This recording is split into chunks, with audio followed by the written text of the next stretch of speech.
Welcome to Body Buddies, home of the Power Foods lifestyle. Take it one meal, one workout, one day at a time. And now, here's the founder of Body Buddies, Kristy Jo. Welcome to the Body Buddies podcast. I'm Kristy Jo, and I'm stoked to be here with you today. We're talking about moms, and I am not one. So I have asked some of our Body Buddies family moms to come on here. So today I'm joined by Lana and Cambria Ellison, and I'll introduce them just shortly. But I think the biggest thing I wanted to explain is why I felt the need to do this is as a coach, I am able to see inside the homes of many, many, many people. And I see some needs, I see some frustrations, I see some just feelings of overwhelm. And so really the intention of this three-part series is to provide some ideas, to perhaps validate the way that many mothers feel, and just have a few laughs as you realize, you're really not alone in some of those. But above all, just helping you think a little more strategically. Perhaps there are some systems to implement just to help make your life a little bit easier, and maybe provide some perspective as well. Let me quickly tell you about two resources that you may or may not know about. Power Foods Lifestyle Champions is the private Facebook group where you can post photos of your meals. You can ask questions if you tag me in it. If you don't tag me in it, I probably won't respond. So make sure you're my personal friend on Facebook, Kristy Jo Hunt.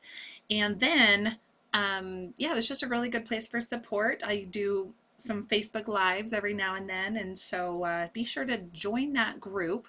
I'm the only admin, so I'll personally accept you in. And the second resource you may or may not know about is powerfoodslifestyleblog.com. This is where I'm putting out at least one blog article per week. My most recent blog posts have focused on gluten-free and eat this, not that, how to go gluten-free, why you're not losing weight when going gluten-free, things like that. So go check out the blog. I've got so many different topics, products, a lot of the information that may supplement the information you're getting through the Body Buddies podcast. Last but not least, if you have not yet left a review for the Body Buddies podcast, please go over to iTunes and leave a review. That can be my Christmas present this year. Leave a review. Give me 5 stars. I would love that. What that does is, if you don't understand how search engine optimization works, online, when people are searching for keywords and they're looking for information like the Body Buddies podcast has, if we don't have enough reviews, it doesn't put it that high in the search filters, and so people can't find it. So just to help people out and to help me take this information to more people, please be sure you leave a review. Thank you in advance. And now let me introduce Lana and Cambria. Cambria Ellison Penrod. She is a mother of 2 great kids. At the time that we recorded this, her husband is in medical school, so they don't see him very much, and she works as a nurse. Her passions in life are her kids, staying active, and enjoying life. Their family emphasizes the importance of eating and staying well, both physically and spiritually. And I probably should throw in, Cambria is my cousin. So we don't get to see each other very often, but this was fun to have her on the panel, and she's someone that I look up to and admire quite a bit. So thanks, Cambria, for being with us. And secondly, Lana Shao. Lana's been a member of Body Buddies for a long time. She actually was introduced to Body Buddies from her trainer at the end of 2013. So she's had a few coaching sessions along the way with me, and we've gotten to know each other more there, and she's just mostly soaked up the information on her own and slowly made changes that have stuck, and that's been really cool to watch that happen for her. So great job to Lana, and thank you for being a part of Body Buddies. She loves health and discussing it with other people. She's a wife and a mom to 2 little girls, 4 years old and 22 months old. She's a stay-at-home mom, and she teaches water aerobics class 2 to 3 times a week. Her favorite thing about herself is her ambition and drive to accomplish the things that she wants. So you guys are in for a good time, and now we'll just take it right into this. And I wasn't going to say this, but I'm just going to say it because I just like to be transparent. So I was chopping this up into the 3 little parts and totally did part 2. So part 2 is actually in real life recording part 1.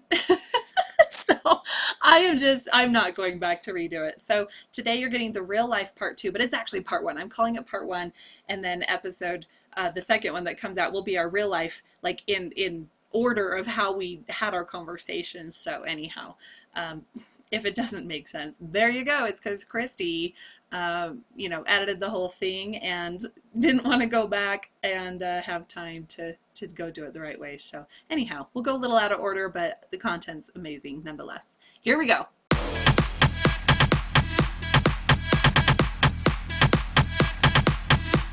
Okay, let's talk about some of the food prep things. And so for all of our listeners out there who perhaps are learning about some of our more nutritious principles and strategies of the power food lifestyle at whatever level they're ready for, because we have multiple levels and goals, can you share with us maybe one or two food items that are kind of a staple at your house, and maybe any ways that you prepare it that you particularly like and are easy? And here's the key: repeatable, because we know that they're just consistency with some things just makes it a little bit easier. Let's start with Cambria. All right. Well, we eat a salad every day. My husband and I eat a salad every day. And so what I do is I buy the salad for a bag of romaine lettuce from Costco or Sam's Club and a box of spinach. And I prep 2 heads of lettuce at once. We have a salad spinner. And I just spin it, and then I leave it in the salad spinner, put it in the fridge, and the spinach is washed ready to use. And then every 3 to 4 days, I will chop a bunch of vegetables: carrots, bell peppers, jicama, beets, whatever you can think of that you would want in your salad, and I mix them up in a container. And so my lettuce is ready, my container vegetables ready, and then I have different meats. I have grilled chicken chopped up into chunks. I have the turkey breast chopped up into chunks. I have crab meat chopped up into chunks. And I normally have 2 different meats. And then so every morning we have a Tupperware, and I know the size, and I put the lettuce and spinach in. I throw the vegetables on, and then I put my container on the scale, and I put 3 to 4 ounces of meat, depending on what we're using as a dressing that day. And normally we do like 3 ounces of meat and then a half a cup of cottage cheese and sprinkle ranch powder on it, and we do that every day. Every day. And sometimes I'll throw like a quarter of an avocado on there. Of course, you can't prep that. But it takes me less than 5 minutes to get those 2 salads ready. That is our lunch. And then we'll have like cottage cheese and blueberries or things like that for our in-between meals or our second and fourth meal. But we do a salad every single day. Wow. And it's very important to have that ready. And like I said, every 3 to 4 days we chop up a new container of vegetables. Wow. Fantastic. Cool. Okay, Lana, what about you? Any secrets? Going back just really quick, I think the secret to getting your kids to eat veggies is just to keep trying. My daughter goes, "Will you ever stop getting me to eat carrots?" And I said, "Nope." And she was like, "Okay." I just have to remind myself that too. Just keep trying, and as long as they see me eating it and loving it, that's the best that I can do. So anyway, and then back to your other question. I feel like I eat the same thing every day, so this one's kind of hard because there's so many different things. But I would say that we love the Jenio sliced turkey. We have that for snacks and lunches and sandwiches a lot. And we do the cottage cheese and blueberries or cottage cheese and strawberries a lot. And we love scrambled eggs. I love to throw spinach in my scrambled eggs as well. And we have some tomato plants outside. And my daughter, my 2-year-old, loves the tomatoes. She'll go, "Tomatoes in my garden." She just loves them. And she'll just eat those grape tomatoes whole. And then I chop up tons of veggies too. I have a container full of fresh carrots. I have a container full of celery.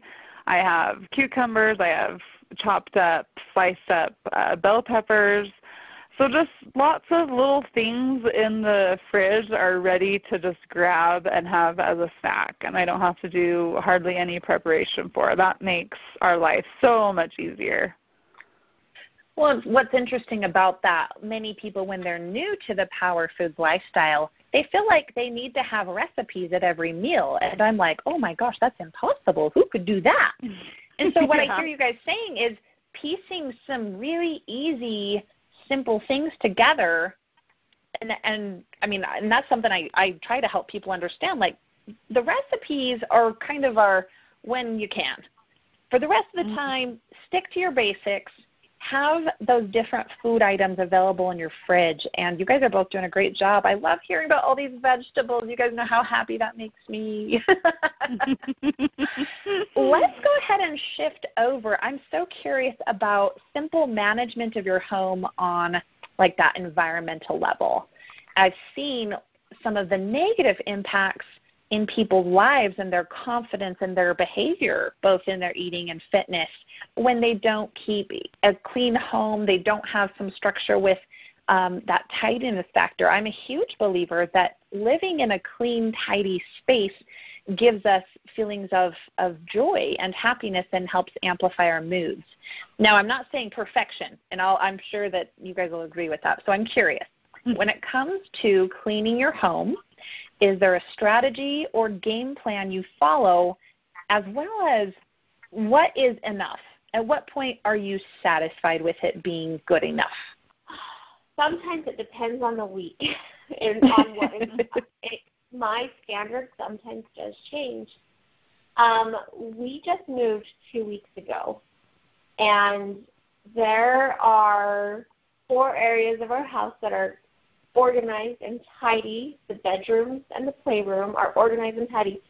And then there's a couple places where there's still boxes.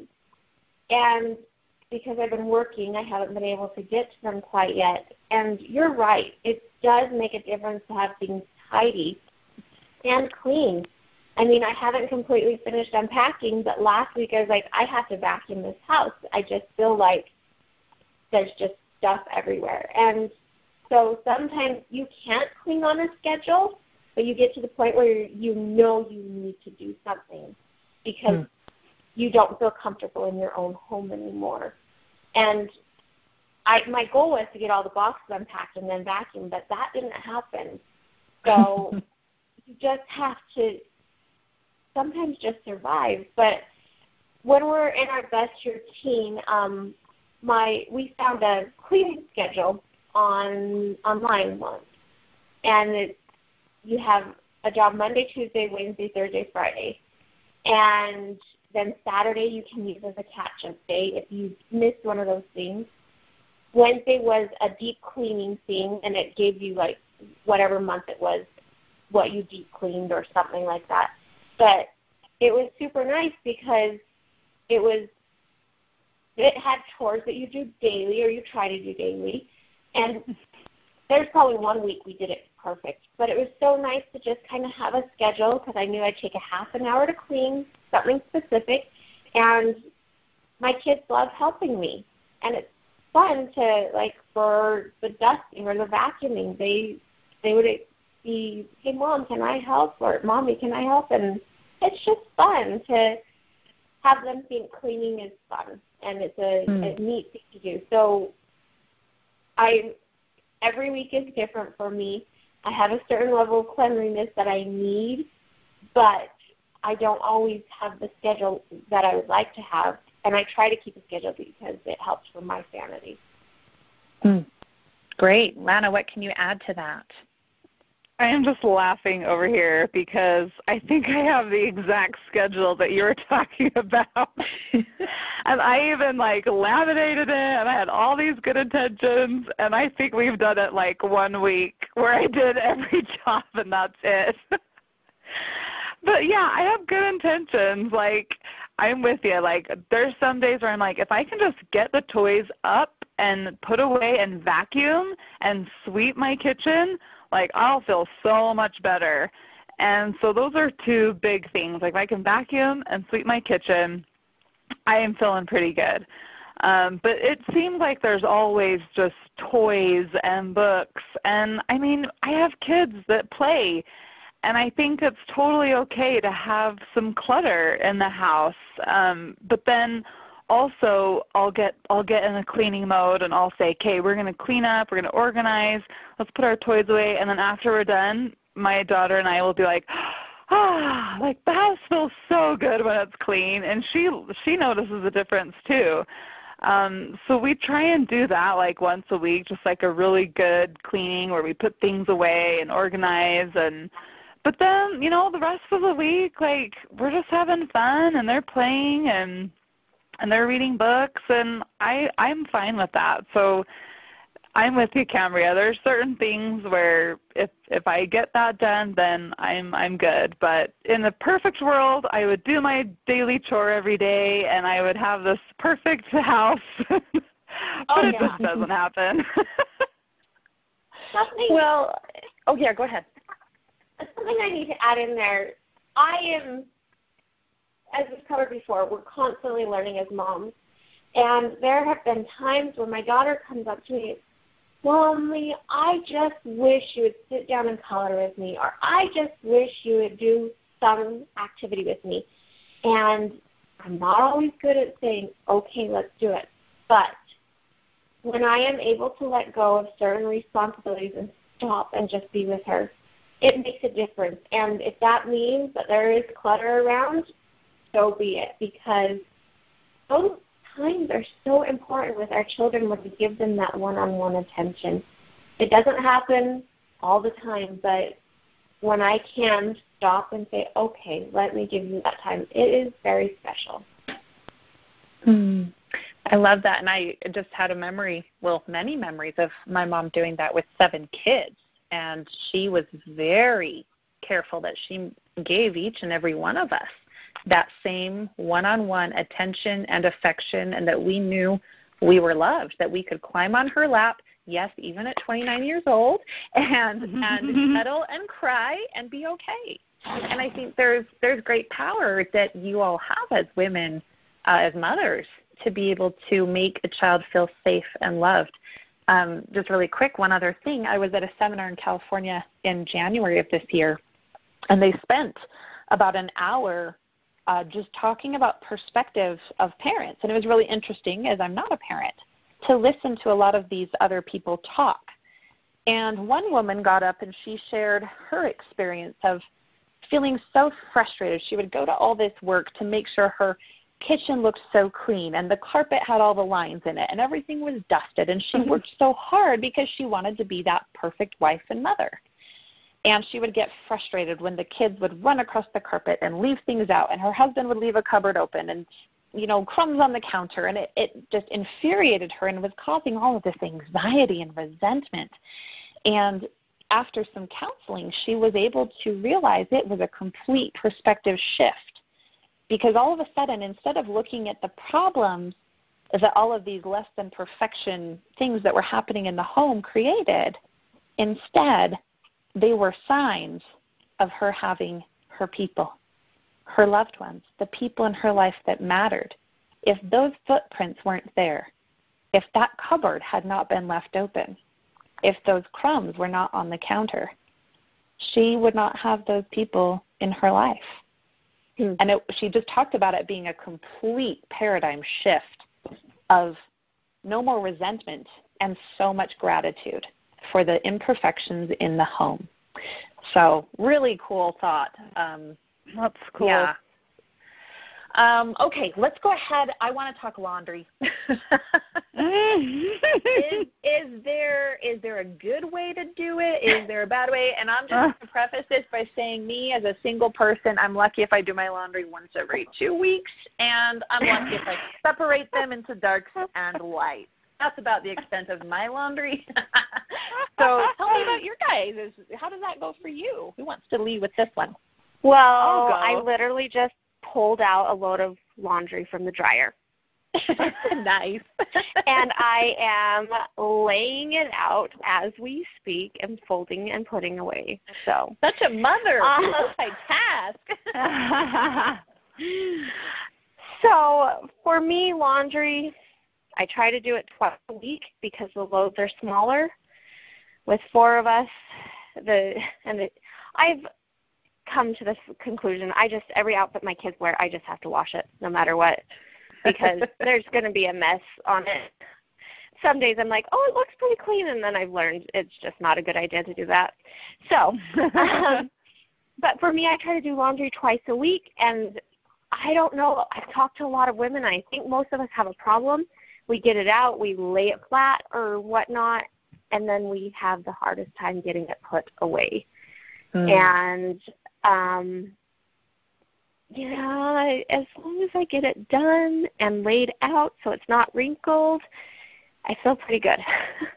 And like I said, I just try to do it twice a week, Saturday and Wednesday or whenever, and I count it as good, but it never ends. And there are the days where I'm just like, oh, my gosh, I'm not ready to do another load of laundry. So I'll take it. That's interesting. Okay, twice a week, so Wednesday, Saturday. Lana, I'm curious what differs and what's the same? Oh, there's 4 of us too. I just honestly, I don't have any kind of system. I just, when it gets full, I do it. Or when I'm on my last pair of something, I put it in. And, if my daughter's wearing her, outfit that I always save for the last, I never pick it first. When she's wearing that, I know I need to do laundry. And so I'll have my 4-year-old help me. She'll put it into the basket and carry it downstairs and put it in the laundry and push the buttons. And she likes doing that. And then I'll also have her put away her clothes for one of her morning jobs whenever she has clean clothes. But honestly, I feel like my trick is to just do it, fold it, and put it away within a day or two and not let it build up. Because I think when it builds up, that's when it starts getting really overwhelming. But if you can just stay on top of it, then it's not so bad. I agree, and I want to say I have a hard time getting it put away, but my goal is always to get it put away before I start the next load.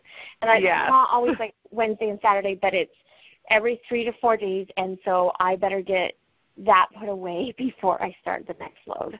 So I'm right there just trying to get it done before it builds up too much. So. Don't let that overwhelm happen. That's when we're in trouble, right?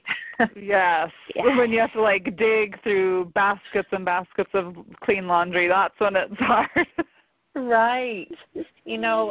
As growing up with 6 other siblings, as we got older, the way that my mom had us do it, we had a rotating job chart. And so every day we would look at what our name was under that chore for that day. And we were required to do that chore before we left. And one of the chores that rotated was wash laundry, and one was sort laundry. And it was the worst when you were on wash laundry because that meant you had to come home after school and change the laundry, and you kind of had to plan on being there most of the day to change the laundry. That was your job. And then another person had to sort. So the person would wash the laundry, and so that's where we learned separating the lights and the darks. My mother did teach me very well. I need to work on implementing what I learned right now in my life. But so they would, transfer it from the washer to the dryer and the dryer and put it in the hall. And then the sort person had to sort it into the piles. Everyone had their different rooms, and there's certain clothes that the person taking them out of the dryer, there was a certain knob. They had to hang, button-ups, and Dad's button-ups especially. They had to hang those up, and then I believe Mom did all the ironing, but we had to sort. And so we knew whose clothes were whose. We knew whose socks were whose, and if it went in the wrong room, you heard about it.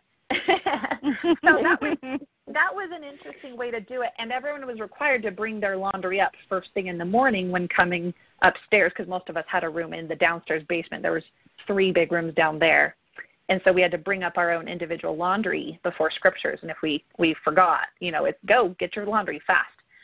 So that was kind of our system once we got older, to keep 9 people moving through laundry, and that system worked great. So as your kids get older, maybe think about going that direction, because that was a cool strategy that my mom had. Well, Kristy, I think you're hitting the nail on the head, that you're making the laundry the teamwork.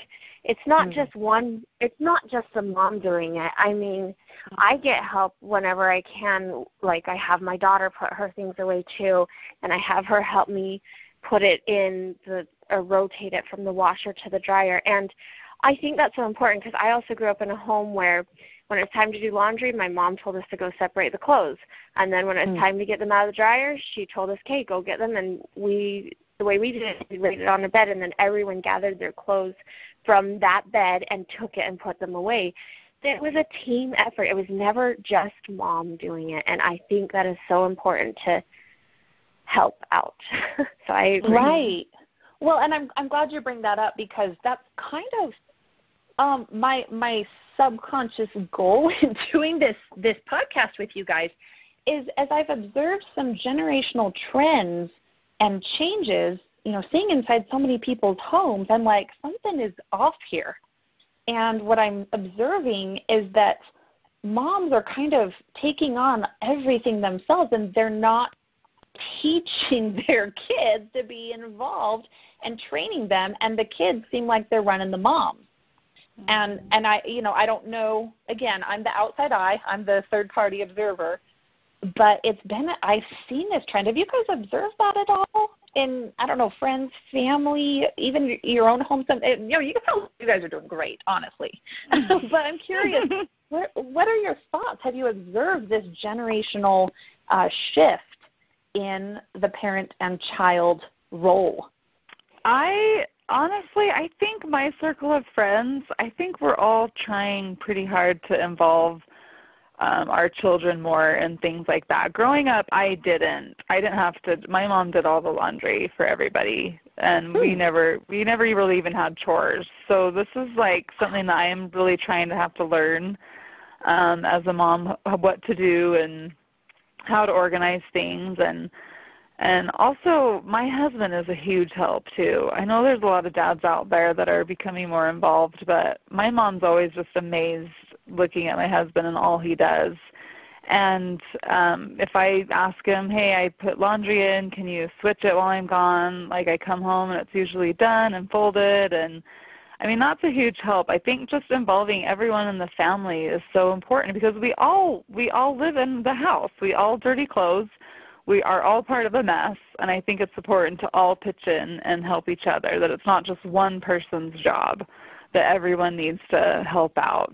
And so, yeah, I don't know, as far as like other people, I don't know if I've really observed too much of what they're doing. I don't think it's something I talk to them a lot about. Yeah, interesting. Cambria, what about you? I'm kind of in the same situation. The friends that I'm involved with, I see them trying to give responsibility to their children to teach them.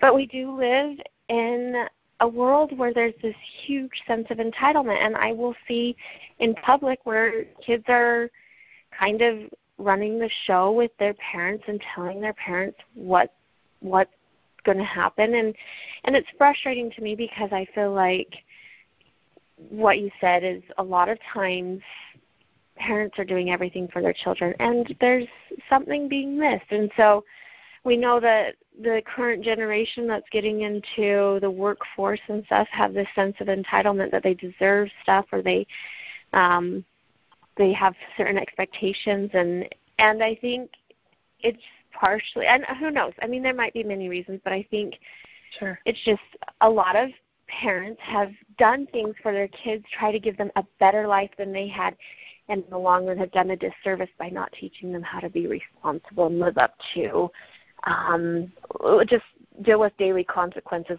for their actions. So. Very well said. That's it. And definitely not wanting to overlook all the incredible parenting that is happening out there, because there is a ton of it. But looking at, where can perhaps people do just a little bit better. And I'm sure actually people listening to this are the ones who are already killing it and doing amazing. So please, anyone listening, don't take this as you're not doing enough. And what's interesting, what I'm hearing from you, you surround yourselves with other people who are also doing the same things. Birds of a feather flock together. And isn't it interesting that usually our circles of friends are similar to us in our goals, our perspectives, our beliefs. And so interesting that you never really observed that because you are around that same caliber of people. And so that may be something, if anyone listening to this is saying, I wonder if perhaps I need to look outside my current circle and try to interact more with other people who can lift me to a new level. That may be something to consider. Let's go ahead and move on to children and tantrums, because I have seen a few tantrums, not a lot, but I've seen a few, and I'm like, I'm just going to go in the other room. How do you manage children who throw tantrums? What works? What doesn't work? Lana, take this one first. Oh, I try my best to just ignore them, because if I try and reason with them when they're just hysterical, there's just no reasoning with my children when they're acting like that. So I will honestly just leave them. Sometimes I'll put them, say, just go to your room, or I'll just leave them where they are, because half the time they don't even want me to touch them or pick them up. They're just screaming and kicking, and so I just try my best to ignore them. I just start doing other things, and eventually they'll come over to me and want me to hold them, and I'll say, are you ready to calm down? And usually they are, and if they're not, then I just keep ignoring them until they do calm down. And I just keep telling them, you need to calm down. You need to stop crying. With my oldest, she can understand more. So I'll just say, you need to take a deep breath. I can't understand you when you're crying like that. Please tell me what you need. But my youngest, she's starting to learn. She's starting to understand more. But yeah, that's how I deal with it. I just ignore them, and when they're ready to calm down and talk about it, then we do that. Great. But I'm hearing you say you don't react. You don't rise to the occasion. You're staying calm. No, and that's why I have to ignore them, because it gets so frustrating. Like, there's been times where I just feel my temperature rising and my, anger getting the best of me, and I just know that's not good for me. I don't like it. I don't like the things that I say when I get angry. I don't like how I react, and so for me, I just have to walk away and do something else, and even take a time out for me, because it's very frustrating when they do that, and it's hard, but yeah, I think you just have to give them your time and give yourself space to deal with it. Cambria, what about you? So this is one of those situations that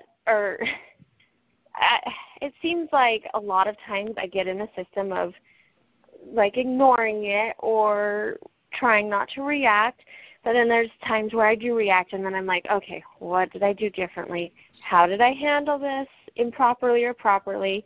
And I just have to reassess. And that's something I've learned with parenting, is I constantly have to reassess what I'm doing, because I'll have certain goals and then I'll drift away from those goals. And it's kind of like with nutrition or with exercising. I'll have certain goals, and sometimes I drift away and I have to reevaluate where I'm at with certain things. And right now, my daughter, she's pretty good to reason with, or if she gets frustrated, it's very easy. Okay, go take your time. When you're calm, come talk to me. No big deal. My son my 2-year-old has recently started to throw tantrums, and it's like I'm learning from ground zero again. I'm like, I don't know what I need to do here. What is going on? Because he's going through a phase where he's just all out welling, and I know he's doing it for attention, and I have to put him in his room so he can calm down. But what's super frustrating is if my husband's home, he'll look at him and knock it off, and he's fine and he's good. And then if my husband's not home, I'm just, Benson, you need to calm down. And he wells and he wells, and I'll put him in his room and he wells and he wells. And I mean, I've gotten to the point where even giving him his time, I don't know. I'm having to learn, like I said. And there's been times where I've had to call my husband or text him, hey, I need you to get on the phone or FaceTime. And he will get on the phone and, Benson, you need to stop it. And then we're good. And I'm just like, I want to pull out my hair, because I'm just like, oh my gosh, why will you not do this for me? But I'm just very grateful to have another parent to help me out, even though he's not home much right now because of his schooling. But I think people have to remember that every child is different and they're going to react differently. And so you're going to have to look at every situation and just figure it out and remember that not every situation is going to work the same, and you're going to have to figure out what works for each child and what works for each situation. Like when we're in public or we're around friends and my daughter will try to pull things that I'm like, who are you? You never do this. What are you doing? Like you just have to remember that things change. There's not always a cut and dry answer for certain situations. So just be patient and be patient with yourself, because I think that's something that's, like Lana said, it's not good to have your blood boil, but especially when you're in public or in certain situations, you're like, what am I going to do? How am I going to handle this? And do you walk away from your child in the store, or you just have to have multiple tricks up your sleeve and be prepared to use them. And then sometimes you just have to walk around with a screaming child and sorry, and just deal with it. Yeah, so, I've walked out so many times with my youngest in my arms, kicking and screaming out of the gym because they didn't want to leave. Like, we go play in this little play area, and they just don't want to leave. And she's just screaming bloody murder, and I just have to laugh. Because what else can you do? I just have to laugh. All right, and that's where we're going to end it for part 1. Be sure to join us in just a few days with the release of part 2 and part 3. Be sure to power your body, one meal, one workout, one day at a time. Thanks for listening. If you enjoyed this episode, please leave us a review on iTunes. You can learn more about Body Buddies and Power Foods Lifestyle by going to www.body-buddies.com, BODY-BUDDIES.com, and powerfoodslifestyle.com. That's www.POWERFOODSlifestyle.com. Information in this episode is provided for informational purposes and is not meant to substitute the advice provided by your own physician or other medical professional. Information and statements regarding dietary supplements have not been evaluated by the Food and Drug Administration and are not intended to diagnose, treat, cure, or prevent any disease.